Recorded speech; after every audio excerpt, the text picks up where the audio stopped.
Hey, welcome back to another whiteboard chat. Today we're going to talk about hormone recovery. So this is less of a protocol chat and more of a concept chat or consideration chat. So I want to talk about realistic expectations for hormone recovery and some things you should consider if you are someone that is trying to recover their hormones from chronic dieting and training history, really anything, honestly, eating disorder history, birth control, etc. Let's talk about some variables that you're going to want to consider and how they'll impact your chances of recovery. So first, it should be noted that not every situation is recoverable. I think there's this romanticized idea now in the functional health space that we can lower our training volume, take some chase berry and call it a day and everything's, and you're going to recover eventually. And that's just simply not the case. There are cases that will not recover their endogenous hormone production and are probably going to be candidates that want to consider exogenous hormones via hormone replacement therapy or HRT. Let's talk about these. Age is going to be a big one. So, and this kind of goes on average menopause, that's supposed to be average. That's supposed to be average age of menopause. Statistically, probably 45 to 55 is around the onset. It's going to vary, and then duration can vary from person to person until it's completed. So these two kind of go hand in hand.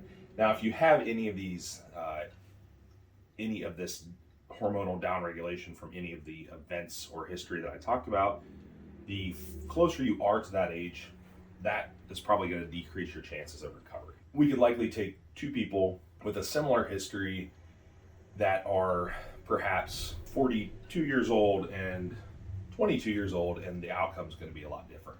One, the 42-year-old, even if they have the same type of dieting history or whatever it may be, the 42-year-old's just older and they have more stress exposure or total allostatic load over time simply because they're a lot older. And they're also closer to this age of menopause anyhow. So yes, there are cases where this is pushing people into early menopause onset.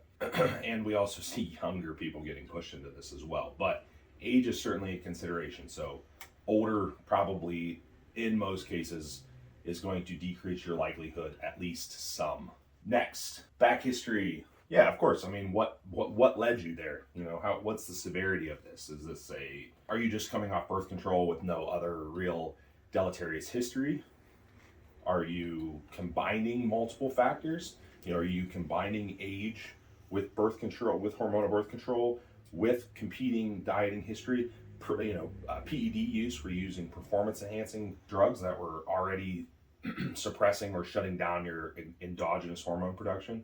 So all these things need to be considered. The severity of the back history. In general, we're not seeing these type of chronic hormonal situations where sex hormones are completely tanked without a relatively chronic history to go with that, right?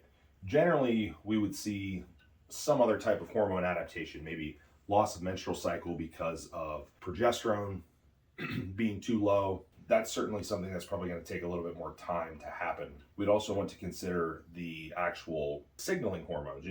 Is this person crashed and are there luteinizing hormone and follicle stimulating hormones still present? Are they still signaling, or are they not even are we not even getting a signal? That's going to be an even bigger issue, right? Back history certainly matters. Time, all these things that again are kind of related. I already kind of mentioned these: time, severity, birth control. I should add even PEDs. We could add that, so we can put that on there. There you go, PEDs. So, and there's a bunch of other, obviously, like subcategories that we could probably add to that, but nonetheless, you get the idea. Environment and realistic maintainability. Okay, so here's another issue that we run into.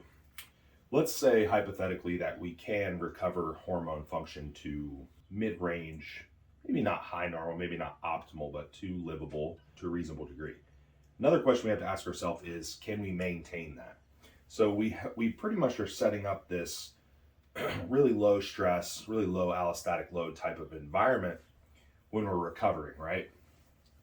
Are we using additional supplementation, so on and so forth?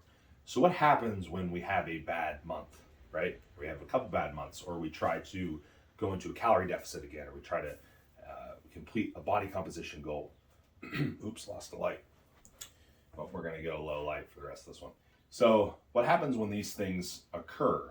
Do we maintain our results, or do the results diminish? In a lot of cases, unfortunately, we do see this where there's progression in recovering the hormones, but when push comes to shove and this person wants to engage in their lifestyle again, whatever it may be, competing, dieting, whatever, then these results go away, right? Or these results are worsened in some way. So that's another consideration. So all in all, we need to consider all of these factors when we're we're talking about a hormone recovery case, and we need to make sure that we are, if we're talking to a client, or maybe it's for ourselves, that we have realistic expectations, because no, not every case is recoverable naturally. Yes, some cases do require hormone replacement therapy. Yes, some people probably are way better off with hormone replacement therapy to enhance their quality of life and sustainability of the results. No, not all of these things are very quick to fix. Some of them do take a lot of time. How much time are you willing to put in to fix these things?